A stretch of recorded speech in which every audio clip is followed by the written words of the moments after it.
Salut à toi, bienvenue sur la chaîne Les Secrets du Management avec moi Cédric. Alors si tu es nouveau sur cette chaîne, je partage mon expérience de manager après plus de 15 années d'expérience en entreprise et plus de 50 ans que manager à un très haut niveau où j'ai appris à coacher beaucoup de managers. J'aimerais à travers cette chaîne partager avec toi mon expérience pour que tu puisses bien commencer ton expérience de manager, pour que tu puisses bien commencer ta carrière de manager. Car ce qui manque aujourd'hui, c'est des exemples concrets qui permettent à de nouveaux managers comme toi de bien commencer la carrière managériale, d'éviter de faire de grandes erreurs qui sont souvent irréparables et de bien commencer afin de pouvoir réussir dans ta carrière plus tard. Alors si c'est quelque chose qui t'intéresse, n'hésite surtout pas à t'abonner à la chaîne et à activer la cloche de notification pour ne manquer aucune vidéo comme celle-ci. Alors aujourd'hui, nous allons parler de comment est-ce que je suis passé de manager haï à manager apprécié. Et oui, je suis passé par là aussi. Dans mes débuts, j'étais un manager qui n'était pas vraiment apprécié de son équipe. Mais comment est-ce que j'ai pu retourner cela? Comment est-ce que j'ai pu m'en sortir? Comment j'ai fait pour devenir aujourd'hui ce manager à succès, ce manager apprécié par tout le monde dans la compagnie? On en parle tout de suite.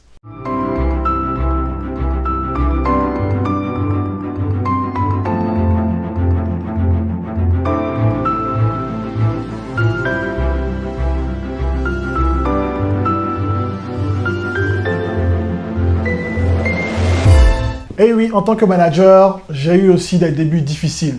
Nous passons tous par là en tant que nouveau manager. Et à travers cette vidéo, j'aimerais partager avec toi mon expérience de manager qui n'était pas très appréciée au départ en tant que manager, mais qui a fini par être très apprécié finalement. Et aujourd'hui, je suis ce manager à succès qui passe partout, dans n'importe quel pays et qui est apprécié par n'importe quelle personne dans l'équipe. En tant que nouveau manager, nous avons deux cas de figure. Il y a des managers qui sont très stricts quand ils commencent, ou alors il y a des managers qui sont très souples. Donc nous avons deux cas de figure. Parce qu'en tant que nouveau manager, tu n'as pas vraiment l'expérience, tu ne sais pas comment t'y prendre avec ton équipe. Alors soit tu es très souple et tu te fais marcher dessus et tu n'arrives pas vraiment à gérer ton équipe, ou soit tu es trop dur et du coup c'est très difficile pour toi de faire en sorte que ton équipe puisse travailler pour toi. Et moi, quand j'ai commencé, j'ai été dans la seconde option. J'étais très dur avec mon équipe. Je t'explique pourquoi. Vu que j'ai été promu de manière interne, bien avant d'être promu, quand j'ai eu ma promotion, j'ai eu comme écho qu'il y avait des personnes qui ne croyaient pas que j'étais la personne qu'il fallait pour le rôle.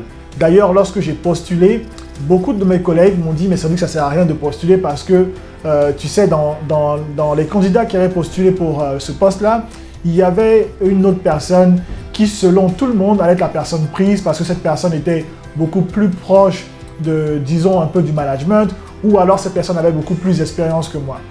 Et lorsque j'ai été pris, beaucoup de mes collègues, je dirais 70% de mes collègues étaient surpris que je sois la personne prise pour le boulot. Alors, ce qui s'ensuit, c'est des doutes sur mes compétences, des doutes sur des personnes derrière qui disons, étaient un peu les représentants ou les supporters de l'autre personne qui n'avait pas été prise, du coup, n'étaient pas trop contente de la décision qui a été prise en ma faveur. Alors, quand j'ai commencé, il me fallait vraiment que je prouve que je suis la personne pour le boulot. Et c'est ce qui m'a amené à être une personne un peu dure.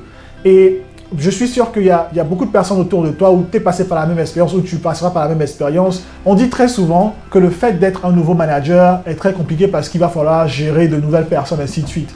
Mais ce que l'on oublie, et selon mon expérience, ce qui est plus difficile, c'est de gérer des anciens collègues. Parce que ces personnes-là t'ont connu en tant que collègue et maintenant tu passes manager.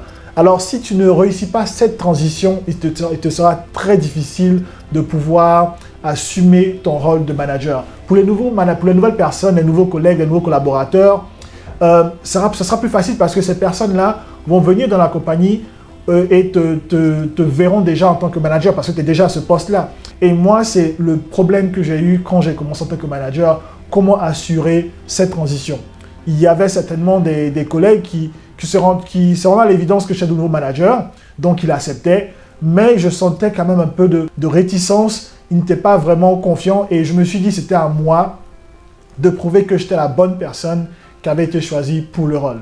Alors du coup, comme je le disais tantôt, il a fallu que je m'impose en tant que nouveau manager et cela m'a entraîné à être un peu trop sérieux quand j'ai fini par réfléchir plus tard parce que je me suis dit, ok, j'étais collègue avant, et il y a beaucoup de personnes qui doutent de mes compétences, beaucoup d'autres personnes ne doutent pas de mes compétences mais auraient voulu que ce soit une autre personne qui soit manager, alors il faut que je leur prouve que je suis manager et cela m'a entraîné à vraiment faire une très grande fraction entre la personne que j'étais avant et le nouveau manager. Et du coup, ce que ça a entraîné, ça a entraîné un Cédric un peu trop sérieux et finalement, j'étais plutôt focalisé sur mes objectifs parce que je me suis dit, ok, j'ai été pris en tant que manager, il faut que je prouve aux autres que je suis le manager, mais aussi, il faut que je prouve à ma hiérarchie supérieure que je suis la bonne personne. Et cela, je peux le faire à travers les résultats. Je me suis dit, ok, je vais donner des résultats et ils verront que je suis la bonne personne pour ce boulot. En parlant donc de résultats, j'étais vraiment focalisé sur mon objectif. Et du coup, toute mon équipe, pour ceux qui n'étaient pas dans cette vision, j'étais vraiment très dur avec elle, avec ces personnes-là. Je voulais que tout le monde ait comme objectif mon objectif. Et c'est la grande erreur que j'ai faite. Et du coup, pour les personnes qui n'étaient pas dans cet élan-là, j'étais très dur avec elles parce que je me disais, non, mais tu es là pour travailler, tu es un collaborateur, je suis ton manager, tu es là pour travailler et ton travail, c'est de faire en sorte que nous puissions atteindre nos objectifs. Et si ce n'est pas le cas, tu n'as pas ta place dans la compagnie. C'est un peu l'approche que j'avais quand j'ai commencé. Et en ayant cette approche-là, j'ai eu beaucoup de personnes de mon équipe qui ont commencé à se dissocier un peu de moi, qui ont commencé à se distancer un peu de moi, alors que en tant que manager, si une équipe, si des membres de ton équipe commencent à mettre la distance entre elle et toi, du coup, c'est très difficile de pouvoir les manager, c'est très très difficile. Et j'ai eu écho comme ça des personnes qui, en fin de compte, ne m'aimaient pas vraiment dans mon équipe parce qu'ils disaient qu'ils me respectaient parce que je connaissais mon boulot, mais il n'y avait pas ce lien parce que selon eux, j'étais un peu trop dur, j'étais à la limite pas trop humain parce que j'étais plutôt on fait ça et c'est tout. Et une fois après, j'ai eu donc une réunion avec ma manager qui m'a donné la nouvelle qui m'a en quelque sorte bouleversé. Elle est venue me dire, Cédric, écoute, il y a un membre de l'équipe qui m'a approché et qui m'a dit que tu lui as fait des reproches et elle en a même pleuré. Imaginez un peu le choc que j'avais parce que en tant que manager, en tant que personne, j'ai jamais eu d'intention de faire pleurer qui que ce soit. Et pour moi, c'était vraiment le choc. Je me dis, qu'est-ce que j'ai fait pour que cette personne puisse pleurer?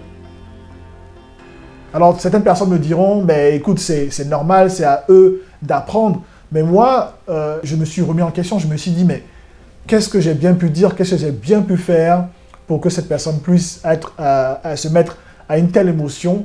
Et du coup, je suis allé revoir la personne et j'ai présenté mes excuses d'abord et je lui ai demandé qu'est-ce qui a causé cela. Et nous avons discuté, nous avons parlé et en parlant, je me suis rendu compte aussi qu'il y avait d'autres personnes dans mon équipe qui, en quelque sorte, me haïssaient, ne m'appréciaient pas. Pourtant, j'étais ce manager-là qui était très très focus sur ses objectifs. Du coup, j'étais tout avec mon équipe, on discutait, on essayait de voir ce qu'il fallait faire ou pas. Mais quand je me suis remis en question, je me suis rendu compte qu'au fait, ce qui me manquait, c'était vraiment cette relation avec mon équipe. C'était de traiter chaque individu dans mon équipe comme une personne individuelle. Parce que moi, en tant que nouveau manager, je me suis dit, ok, je suis manager, je vais être juste avec tout le monde. Donc, j'avais une manière de manager tout le monde. Et avec cette expérience-là, je me suis rendu compte que, en tant que manager, c'est vrai, il faut avoir tes bases, il faut avoir une espèce de fondation, et pour avoir la justice, c'est-à-dire que tu puisses justifier chaque acte que tu feras.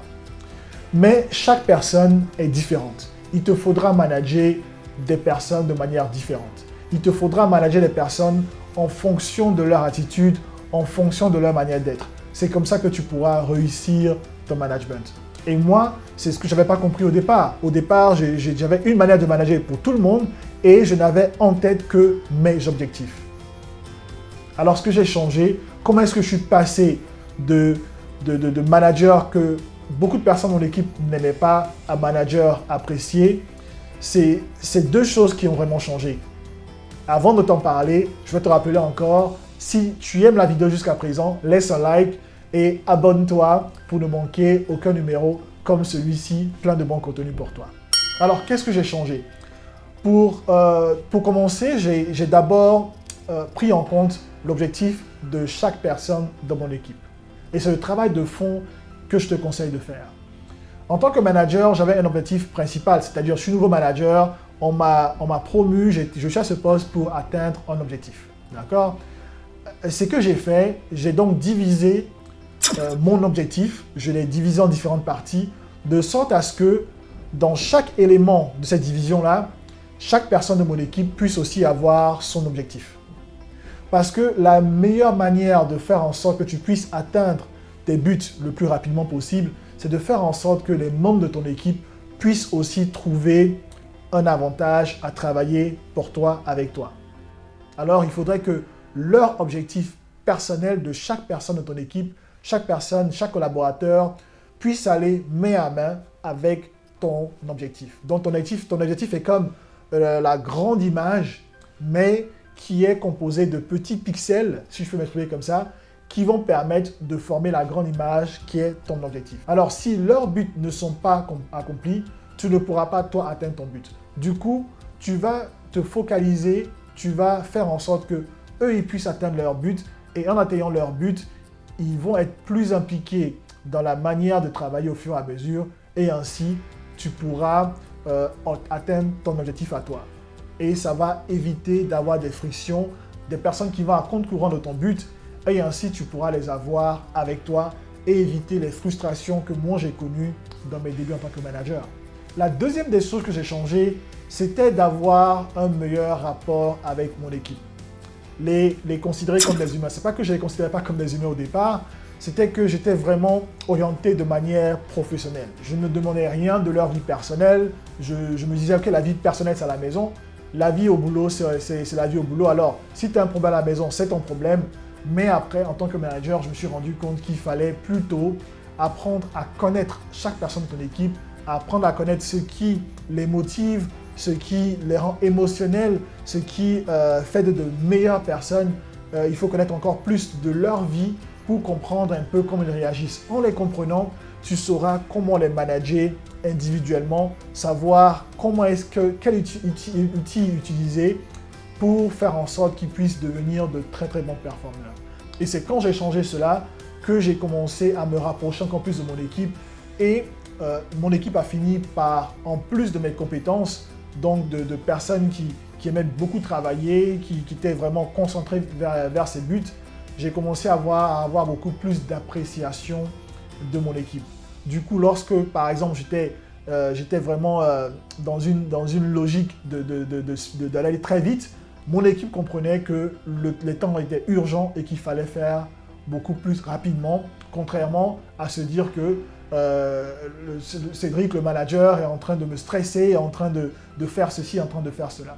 Alors cette expérience pour moi a été l'une des expériences qui a été l'une des premières à vraiment me choquer, à vraiment me bouleverser un tant soit peu, parce que je n'avais aucune intention de frustrer ou de blesser ou de rendre les émotions aussi hautes qu'une personne puisse se mettre à pleurer parce qu'elle a mal pris ma manière de parler ou mon feedback, j'ai été peut-être trop dur et du coup ça a eu ces conséquences-là et je me suis vite remis en question. Je me suis dit ok, comment est-ce que je pouvais réparer cela, surtout que cette personne était une des personnes que j'appréciais beaucoup de mon équipe, c'était une collaboratrice que j'aimais beaucoup de mon équipe, donc pour moi ça m'a fait un peu de peine de me rendre compte qu'elle avait pris ça comme ça. Si tu veux que ton équipe travaille pour toi, être trop dur, ça va avoir plutôt des effets adverses qui vont plutôt t'éloigner de ton équipe. Il faudrait que tu puisses te rapprocher de ton équipe si tu veux être parmi les meilleurs managers et être apprécié de ton équipe. Comme moi, j'ai compris cela, quand j'ai commencé à changer cette attitude-là, j'ai commencé à sentir donc une meilleure appréciation de mon équipe. Il y a mon équipe qui était maintenant plus rapprochée de moi et des personnes d'autres équipes qui voulaient plus travailler pour moi. Et c'est comme ça, en travaillant dessus, que j'ai pu me faire cette réputation de manager apprécié. Donc imaginez un manager qui était d'abord haï par son équipe. Je suis passé à un manager apprécié de mon équipe et apprécié aussi d'autres personnes. Partout où je suis passé, j'ai appris à mettre en avant d'abord le contact humain, à apprendre à comprendre, à apprendre à partager ma vision, à apprendre à écouter pour qu'on puisse ensemble avoir un objectif commun, ce but-là qui va nous permettre d'aller, en tant qu'une équipe, aller de l'avant. Tu ne vas pas être ce super manager dès le départ. Tu vas au fur et à mesure t'améliorer. Il y aura des moments comme ce que j'ai connu où tu vas faire des erreurs, des trucs qui vont te choquer, qui vont te bouleverser. Mais le plus important, c'est que tu apprennes de ces erreurs-là. Alors si ça t'a aidé, si cette vidéo t'a aidé, dis-le-moi en commentaire. Si tu es passé par la même expérience que moi dans mes débuts de manager très sévère, dis-moi comment tu t'en sorti. Et aussi, si ça t'intéresse, je pourrais parler dans une autre vidéo de comment est-ce que être aussi un manager trop léger ou trop cool, ça peut aussi porter préjudice, car moi j'en ai connu l'expérience. J'ai vu des personnes autour de moi qui étaient des personnes trop légères et ça n'a pas finalement trop marché pour elles. Donc si c'est une vidéo qui t'intéresse, si tu aimerais que je partage cette vidéo, dis-le moi en commentaire aussi. Et voilà, on se dit à la prochaine fois pour la prochaine vidéo. Surtout, si tu as aimé la vidéo, n'oublie pas de liker, laisser un pouce, ça m'aidera, et à t'inscrire et surtout à activer la cloche de notification pour ne manquer aucune vidéo comme celle-ci où je partage mon histoire, mon expérience de manager pour t'aider, toi nouveau manager, à mieux réussir tes débuts au management et éviter de graves erreurs qui pourraient être irréversibles. On se dit à la prochaine vidéo. Allez, ciao!